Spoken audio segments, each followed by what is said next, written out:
My father became a valuer, one of the first registered valuers. He's valuer number 002 in the country. Where?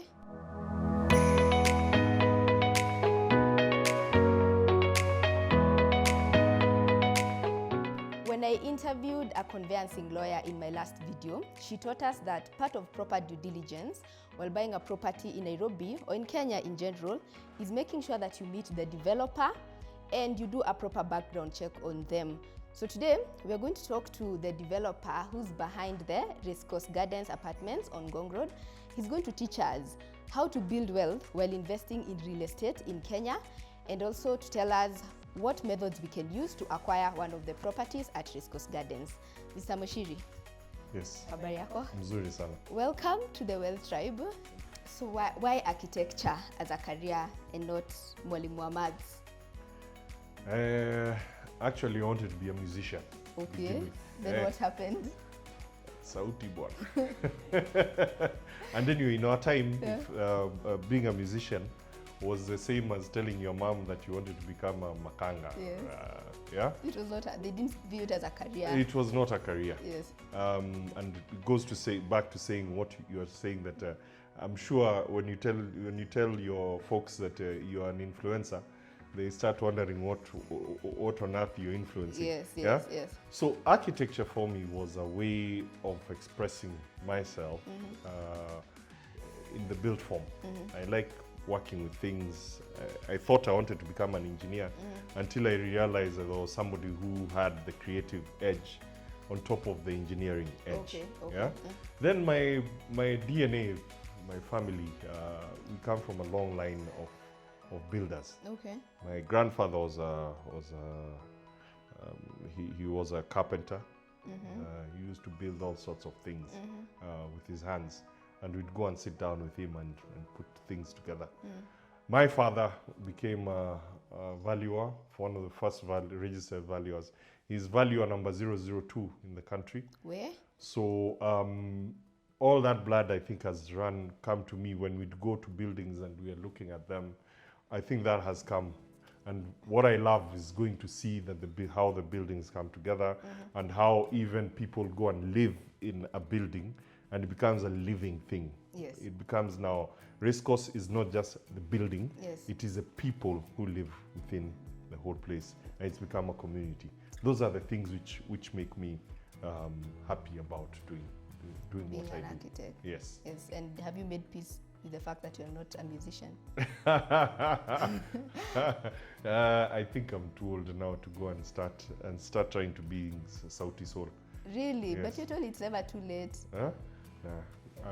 I've made my peace with it. Yeah. Maybe one of my sons will become. So in that case, it seems, not even seems, your family has been in the real estate market for many years.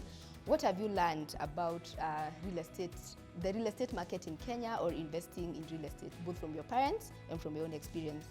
I'll use my own experience, also a bit from my dad. Yeah. On how, first of all, to have somewhere to call home, a place to call home. I'm born and bred in Nairobi, so I've stayed in the same place now since 1987. Yeah. So the things I've learned is that you really want somewhere you'll call home, and home is not just stone, brick and mortar. It is actually where your heart is, where you go and you unwind, where you go and close your eyes and listen to music. Yeah, so a home has many connotations for me, and real estate for me then also becomes a way then you express. So I'd like that wherever I do my projects that have some kind of DNA of mine to be able then to carry that forward. Okay. How and when did you start investing in real estate? Wow, good question. Well, I was still in campus. Okay. How did you do it? Yeah, I used to buy plots and sell them when I was still in campus. I grew into a hobby, but then plots never made me really happy. What I have a passion, what gave me real passion is to be able to build houses and then be able to sell them. So when I was a young architect, I used to do projects for my clients. Inevitably, it meant that I had to get hands-on. So at some point in time, I actually became a contractor. Okay. Started building, left architecture for 5 years. I built many things, civil works, roads, dams. Then I found my way back to architecture. And eventually, I found that there was a much better way of giving back and being able then to release the talents that I had. And I got into real estate. So I started developing slowly at first, apartments, small apartments. Then, my first real big project was actually Race Course Gardens. Okay. So, as the Wealth Tribe is comprised of people who are aged between the ages of 18, mostly between the ages of 18 and 36, what would you advise them when it comes to investing in real estate? How do we start? And I'm asking this because for most of us, as young people, when we think about real estate, it's very capital intensive, right? When you're driving around Nairobi, when you're moving around Nairobi, you'll see apartments that are listed and it's written up to 12 million, up to 18 million. And we automatically conclude that that is not for us. We don't have the millions. But is there a way that as young people can start investing in real estate? And if yes, how? Okay. For a young person, I'm looking at myself. What would I advise? What advice would I give to a younger me? Yes. The first thing is that it may look like a very big thing to bite, Yes. but as with anything, if I served you a huge ugali here, the first thing you do is you break it down, start eating small bits. Yeah. So the first thing you want to do is have a plan. What's my plan? I have a plan which is short term, medium term, and long term. Long term meaning what will I be doing in the next 15, 20 years? Where do I want to be? Medium term is where do I want to be in, say, 5 to 15 years. And short term is where am I now? Now, yes. So when you're younger, what you have for you, going for you is youth. Yes. Yeah? Time. And time. Yes. You may not have the money, but you have there are those factors that you have, and you're earning some kind of income. The first thing I always tell people is probably start saving something. Start small, but work it out.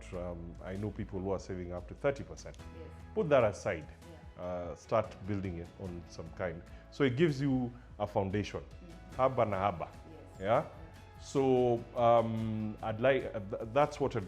Now for real estate is big. Usually, the first thing you know is that it is a big. Most people do real estate once in their lives. What does that mean? Yeah. You'll buy your house, maybe the house that you're going to live in. It's your biggest investment in your life. That is true. I tell my people who I interact with that there are two things you'll do if God grants you the time. You'll build your house and you'll get married. Yeah, those are things that you really plan and you're always thinking, how will this work for me? Yes. Now, for real estate investment, you don't just look at it as one house. Yeah, it is a good asset class to have as a solid investment. Hardly does real estate depreciate in value. Yes. Usually, especially in Kenya, because of the fact that we have a growing population. Yes. The supply is smaller, but the demand is higher. So you'll find that, and then as a developing nation, because we are getting better and better infrastructure.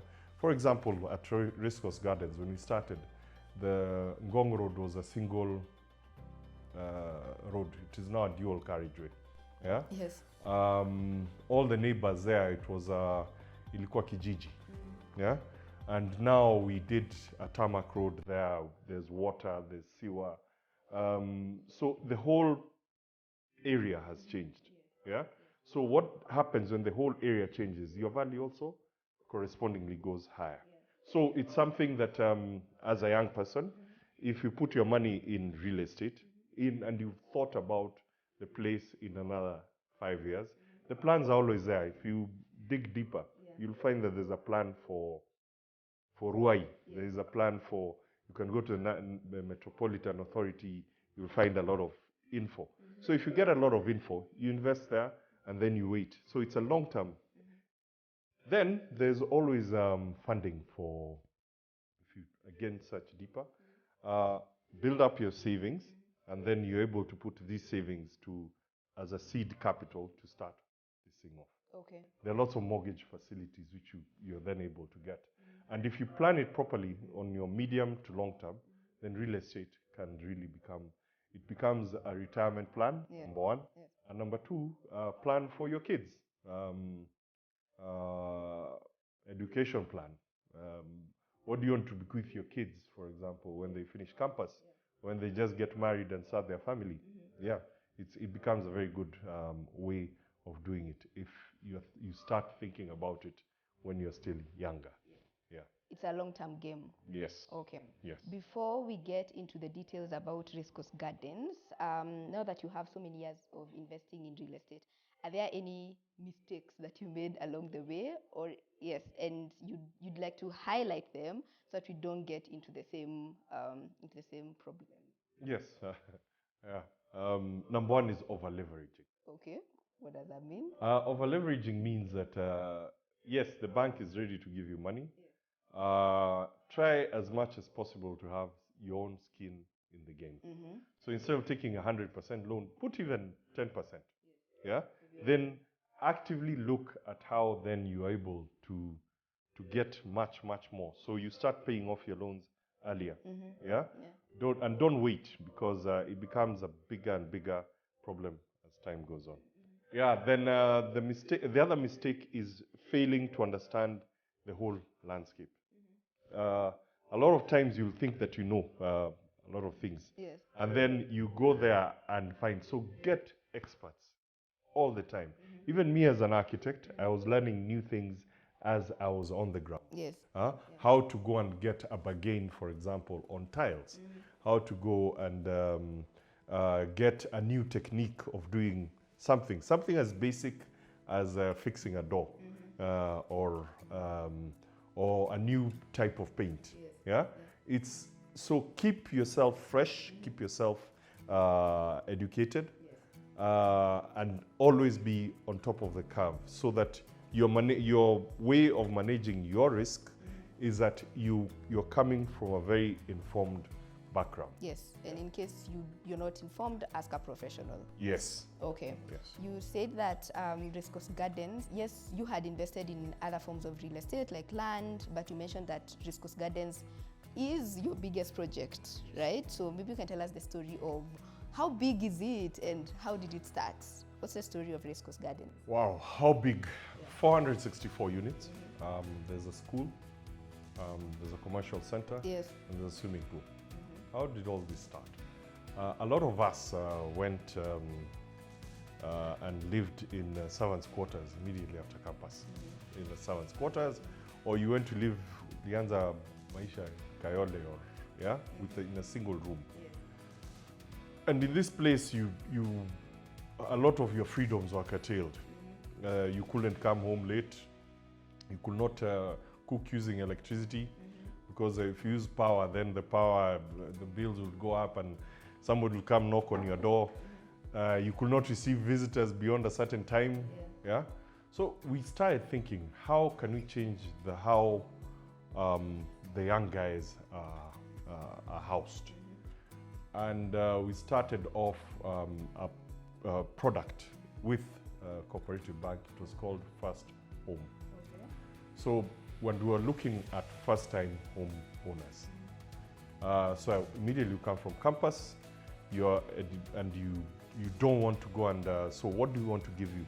We want to give you a place where you have a community, a place where you will be able then not to have your landlord knocking at your door at all times, a place where you had very good internet connectivity, a place where you felt secure, and then even the design of the place lent itself to, you could say, I live in this place. Yes. Yeah?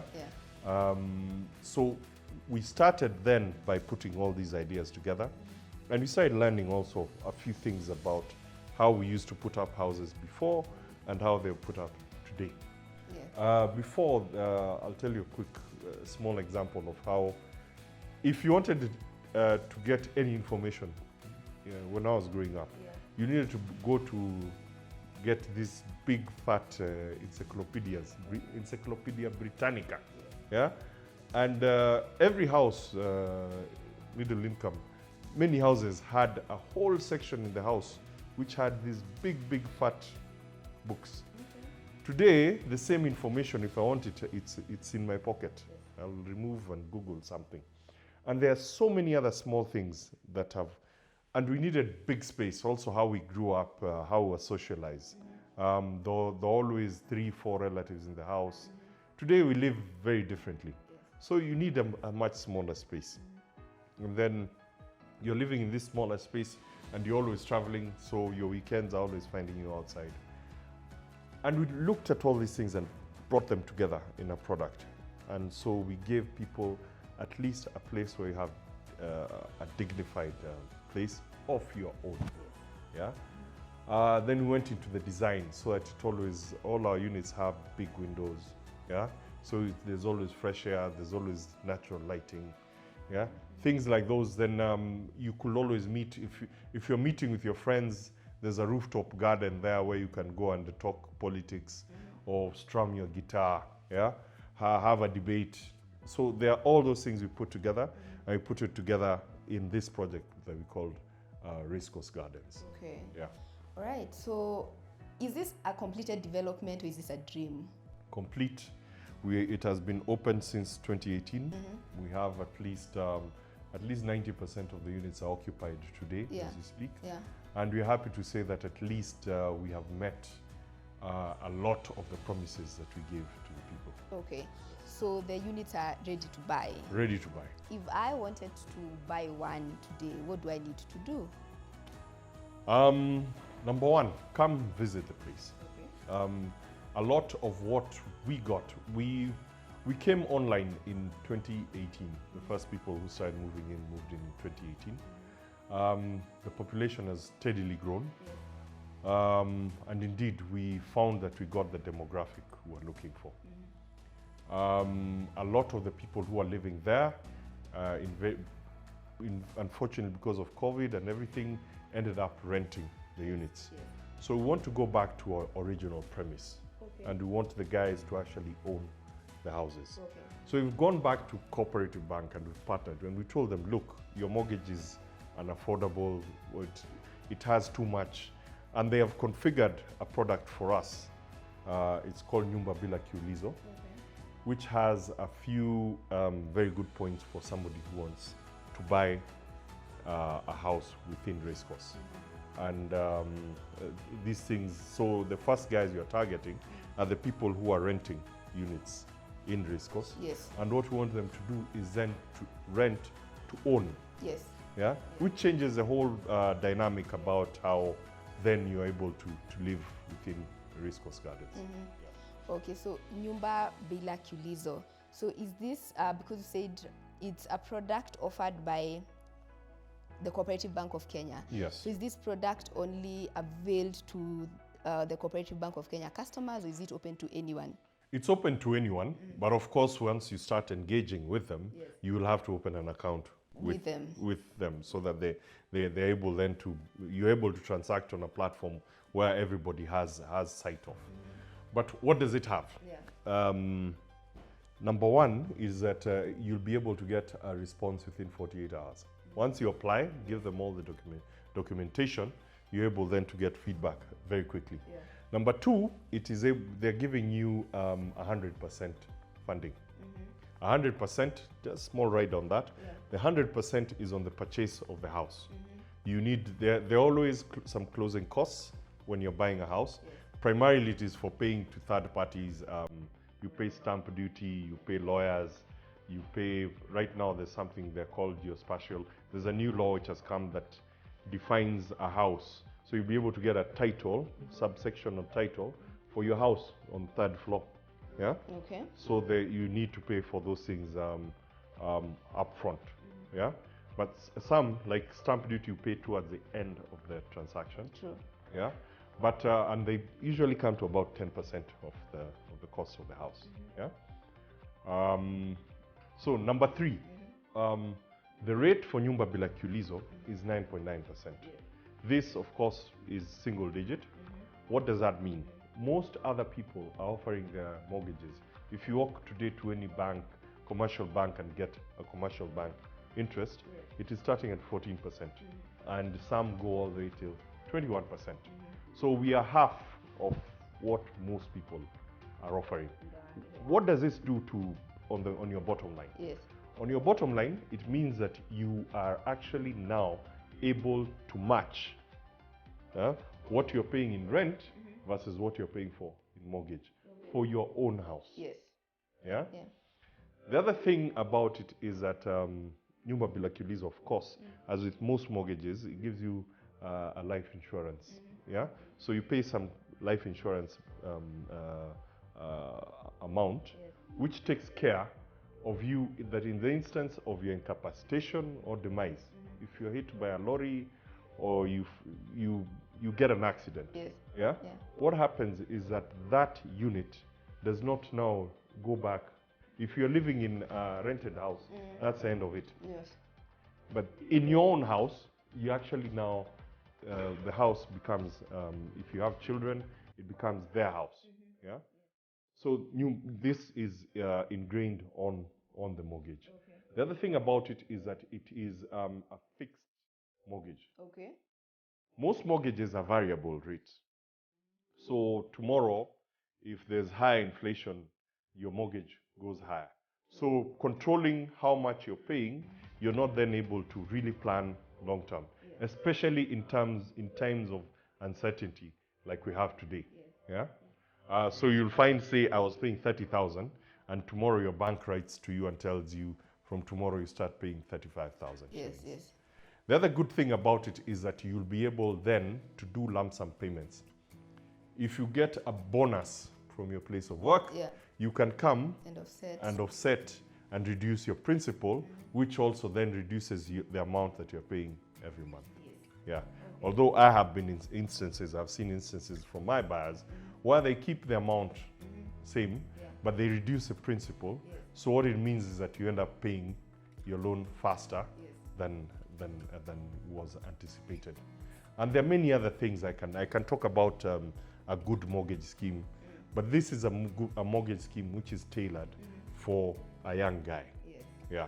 So from the get-go, whatever you're paying is for rent is matched. So there's no change from what is coming from your pocket, but now you're living in your own house. So you're saying that it's possible for me, if I was interested in getting a unit at Riskus Gardens, it's possible for me to approach Cooperative Bank, get signed up on Nyumba bila kiulizo, move into this house, and the rent that I'm going to pay is offsetting my mortgage. Yes. Okay. 100%. And if even you're an investor, you can continue living where you're living. Yes. Come, because we already have rented, the houses are to rent. So you'll buy a unit, pay for it today, and start getting your rent tomorrow.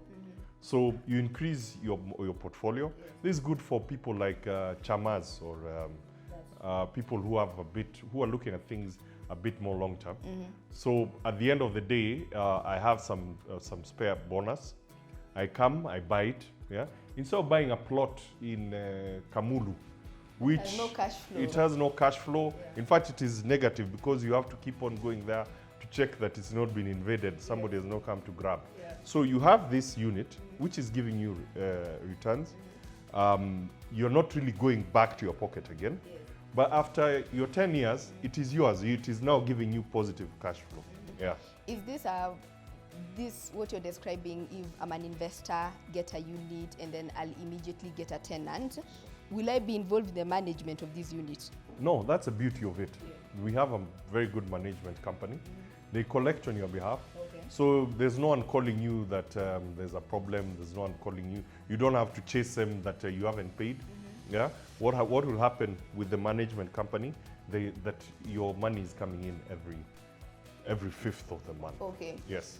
That is very nice because it means that even if you're Kenyan living in the diaspora, this is one of the passive investments that you can make in Kenya, because a lot of Kenyans living in diaspora, they make this mistake where you call your relative or you get a random number online, call someone, they buy for you a plot of land, you pay for 3 years, come back home, it's non-existent.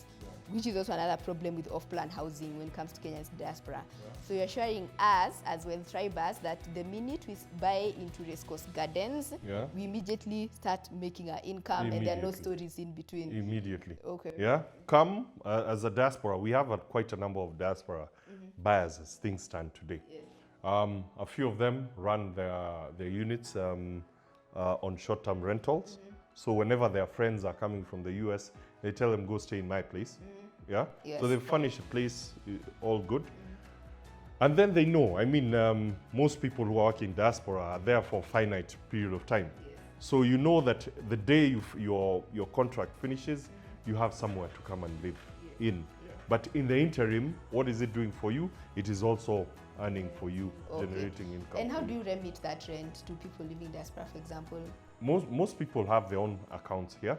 Most people are locals. They invariably end up being, and they can access it from wherever they are. Okay. Yeah.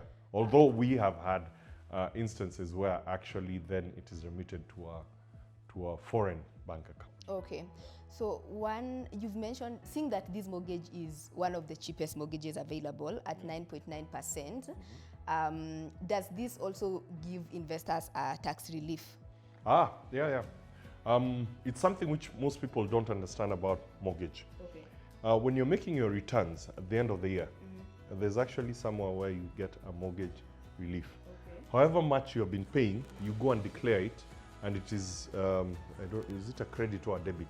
Yeah? But it is minused from whatever you're supposed to remit. Yeah.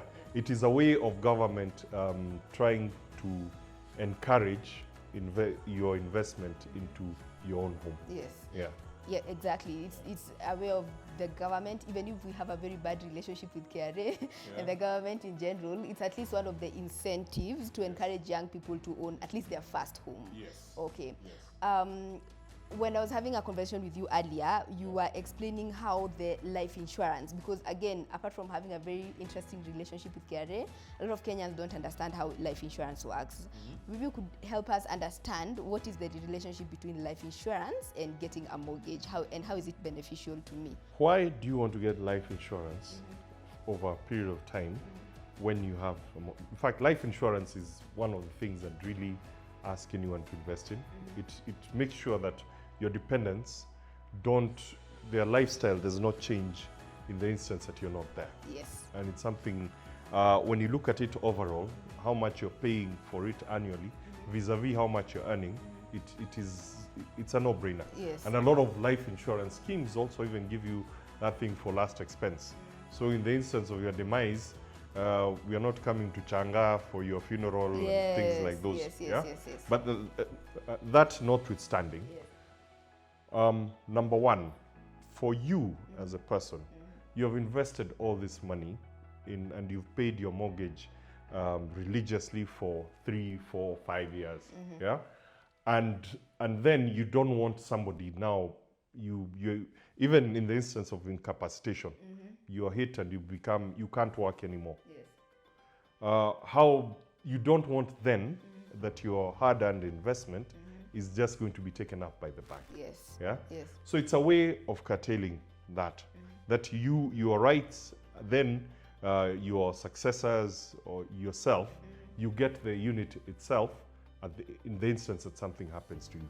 You're no longer able to earn because of some accident or whatever has happened to you, or you become, I didn't want to say you become past tense, but you, in the instance of your demise, anything can happen. You can be hit by a car. It can happen anytime. Anytime. That's the thing. Yes. So how are you managing this risk? Yes. That my hard-earned investment will not fall into hands of people who are not who I don't particularly care about. Yes. Yeah. That's true. Yeah. So life insurance, as per when you take your mortgage, it is given there. It is something. So what happens is that the bank will be paid off by your insurance provider. And then the house becomes your son or your wife's or whoever is going to be your next of kin. And is this life insurance inclusive in the 9.9% mortgage? No, it is a small markup. The thing I told you about having the 10% going to third parties, yes, that is part of yes, life insurance. Yes. So what if I already have life insurance at the moment, and then I come to and then I take up the Nyumba, bila, kiulizo? Will I now have 2 life insurances, or how does that work? I'm not exactly an insurance expert, yeah, but I can tell you, life insurance particularly, you do not. It's very hard that you'll have 2, yeah? But this one is particularly for covering your insurance for the house. So they'll calculate, say, if your house is worth 5 million, they'll calculate all the parameters around that and be able to cover that. What I suspect is that you can have add-ons that will allow you then to be paid for the house particularly, and then some small markup for then maintenance, life upkeep. Yeah. Yes. So you can maybe enhance that one and see how that will go along. Yeah. Okay. So as a content creator, yes, which means that I do not have a 9-to-5 job, what happens that most of the time, I've tried this before, where I've gone to a bank and I wanted a loan to expand my business, and they denied me the loan because they said I don't have a stable job.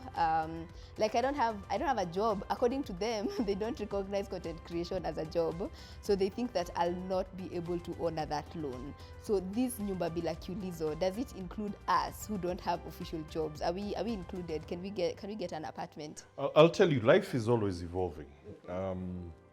A few years ago, banks were giving loan facilities to everyone. So they'd come and they come to my office and they tell you, we are giving you staff loans. Yeah. Now the funny thing was that my staff could get facilities, but me as a director could not access. Yeah, because I was a key man risk. I don't have a pay slip. Yes. Yeah. Yes. So they are looking at me. I get even if I have a pay slip, I'm being paid by the. I was a director. The owner could not quite, for reasons of how that whole thing. But a lot of these products come from out there where they don't understand how Juakali works, operates their businesses in Kenya. Yes. But a lot of that has evolved. And a lot of that also was informed by the fact that COVID happened. COVID really changed a lot of mindsets. So today, you'll find that how they look at you, your earnings, they'll ask you for your statements. Yeah? And they realize also from remittances, this guy, he sells content, or he writes, he does online writing, or he does something that you can't quite define in the strict set. But this guy actually can show you that every month this is much he's been generating for the past like 6 years. Yes. Yeah? And he's earning a good life. Yeah? So that is what they are looking for today. And of course, they'll ask you to put some small skin in the game. Give me some 10% or something. And then they'll be able to check on that. Now we've learned the advantages of Nyumba, bila, kiulizo as compared to other mortgage plans offered by financial institutions.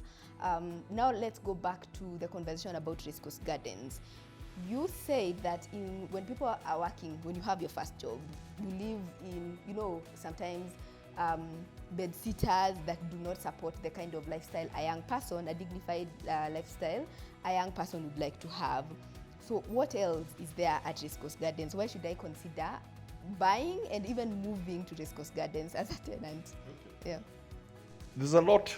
This one I can talk until tomorrow. Okay. First of all, it's just a location. Yes. I'll start from a macro scale and I'll go to micro. And from a macro scale, like I told you before even connecting there, there used to be traffic jams like crazy on Gong Road. Today, I'm able to move from CBD to Race Course Gardens if there's no traffic in 15 minutes. Yeah? If there's traffic, it will take me about 30, 40 minutes, and I'm inside the house. So I'm able to then work anywhere. If I want to go watch a movie at the junction, if I'm feeling unwell and I need to rush to hospital, there's a Nairobi hospital there. All those things. When I'm dropping my kids to school, there are hundreds of schools around that axis of Ngong Road. Yes. Yeah. So number one, it is a Proper place, location. a proper location Yes. where I can go and enjoy myself as a young person. Going a bit more granular, it is a very secure environment. Once you're inside Racecourse Gardens, we have an electric perimeter. You're not scared that, for example, somebody will come and mug you or come and rob you when you're inside your unit. Yeah? So it's a very secure environment.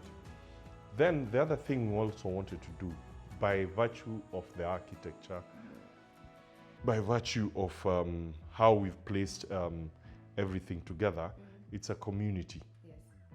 So you will end up invariably knowing your neighbor, and you know how usually you live in other places, and because I arrive at this time, I will see you at some point in time, but you don't really get to talk. Here we've given you a very good playground, and then there are lots of things that you're able to do together. Yes. So as a young person, when I'm living there, say I want to learn how to play the guitar, there's a guitar teacher somewhere, music teacher. And even we've given you a setup, you'll go to the rooftop and sit down and he'll teach you how to strum. If you're a keep fit enthusiast, there's a swimming pool there. You can go do your 50 laps in the morning. There's a gym which you'll actually go and lift weights or do aerobics or do CrossFit. Yeah. Yeah. I need my car cleaned. First of all, we have more car parks, and you know how that thing. Most people living in even upmarket. Yes. In Kilimani, blah blah blah. I've lived in And apartments. somebody will come and Yes, knock at your and door knock at 5 a.m. at your car is blocking them. Yes. That thing is non-existent there, because we have more car parks and we care about. Huh? So there's those small things that really go then to impact on how the quality of life. We believe there's no single unit in Racecourse Gardens that you have to switch on the lights during the day. Okay. Yeah? Because of the proper lighting. Because of proper lighting, proper ventilation, Yes. and things like those. We pride ourselves on those ones. Yeah. Yeah. But in general, when people move into a new apartment, you tend to keep to yourself, and it doesn't even matter whether you're an introvert or not, you just keep to yourself because you think these are not my relatives, my neighbors don't have to be my friends. By the end of the day, what you're describing is very important, belonging to a community. Yes. What are you doing to foster this community? Because actually I recently heard of a horror story where in one apartment building in Nairobi, somebody passed on, and 2 weeks down the line, nobody knew where they are because they live alone. So that's a very horrific story. So what are you doing to actually foster the community atmosphere at Racecourse Gardens? Okay. There's a lot. First thing that we have, our WhatsApp groups are very active. Okay. Very. And they're all sorts. There are groups for landlords, there are groups for tenants, Airbnb hosts, there are all sorts. Yeah. But the one which really gets me is the fact that there's somebody who will wake up in the morning and say, I've made 10 sets of breakfast. Anyone who wants eggs and this, and they're taken up within an hour. Somebody has said, I had a hangover. Please drink. Yeah. There's always that going on. It fosters a sense of commerce. We held an open day the other day, and the people who are serving everything, the food, the drinks, even the tent provider, all those were people within Racecourse Gardens. Yeah? The kids, how they integrate with each other. But then what we also have, for example, we supply, the management, we supply water to all these guys. It will be very difficult because at any one time, there'll be people who are looking up on you, either for water, either for this and that. But how, and then even the fact that most of our people, my demographic there is very young. Yeah, I go there and I feel like, which I am, I feel like a grandfather. There are people who are actually my daughter's age. So how they relate is very, very different. Let's go back to thinking about the investor, potential investors or potential buyers at Riscos Gardens. One of the disadvantages or one of the reasons why people are discouraged from buying rentals or from buying apartments in Nairobi is because there's no guarantee for occupancy, right? I might buy that house today and I might end up only having occupancy for 8 months out of the 12. So what is the demand for rentals at Riscos Gardens?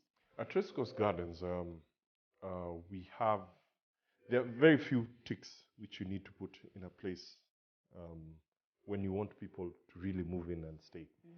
Number one, make sure that it's a secure neighborhood. Number two, make sure that the facilities, you try as much as possible to have, you're not having power outages which are too long.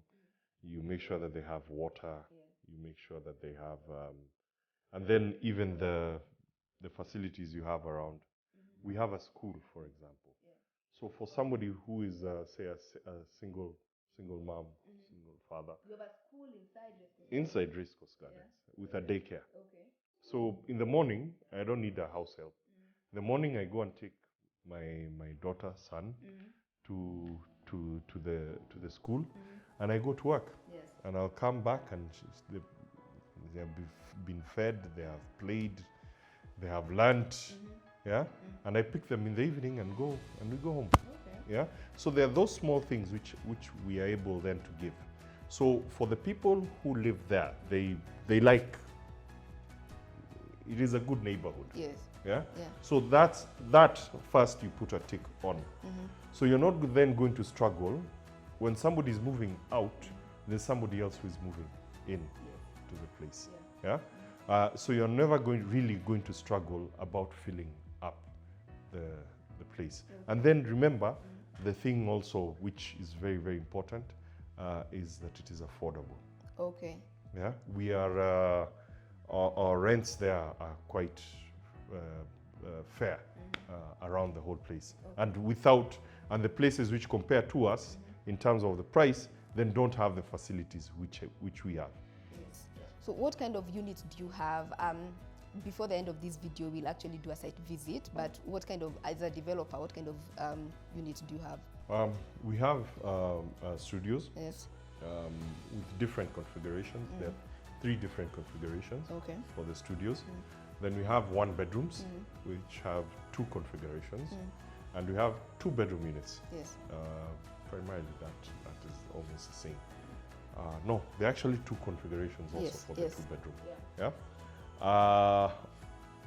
The 2 bedrooms are, I think, are sold out, but we have quite a number of 1 bedrooms and studios for still remaining for sale. You talked about the rent to own model, which is very brilliant, and at some point you even mentioned that there are people who take up these units and use them for Airbnb. Of course, that is not passive income. It can be passive if you have your own manager. How else can you use Riscos Gardens as an investment? This is another one I can talk about forever.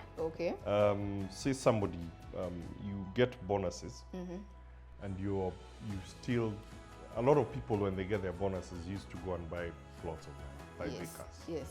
And then you wait and hope that, unfortunately, a lot of places it has stagnated. Come, you put in your money in say 2 1-bedroom units.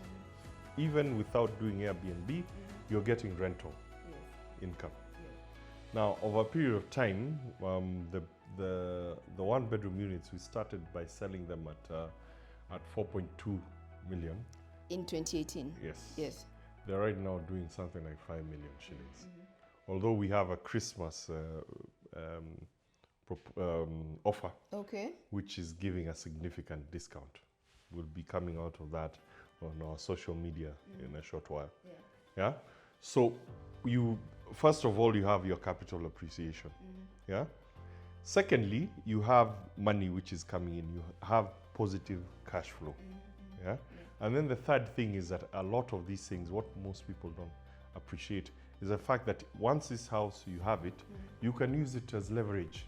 Yes. So you can go and have what is called, you can discount the unit and get a mortgage and remortgage it. So if I finish buying and I have it and I have an apartment worth 5 million shillings, I can go and use that title to get a loan of 3 million. Yes. Yeah. Yes. So for people who are doing business, it then acts as a very good way of now leveraging to get more capital. In conclusion, there are different ways that you can use race course gardens. Rent to own, where immediately you move into this house, you start paying rent, and that rent plays into owning that house. There are people who are using race course gardens as businesses, Airbnbs. You can also buy that house and do the normal renting, monthly renting. You've said one can leverage it as a business owner, or even if you're not a business owner, you can later use it as leverage, to get a loan. Yeah, it's called equity release. Equity release, capital appreciation. You've given an example that in 2018, when you launched this project, a one-bedroom unit was going for 4.2 million, and right now it's valued at around 5 million. Yes. I'll add mine from my own experience. I remember, like, recently I was applying for a visa to the UK, and one of the requirements when you're applying for a visa, because going to Europe and going to the US, white people's countries, they actually want you to provide evidence that you're not trying to run away from your own country.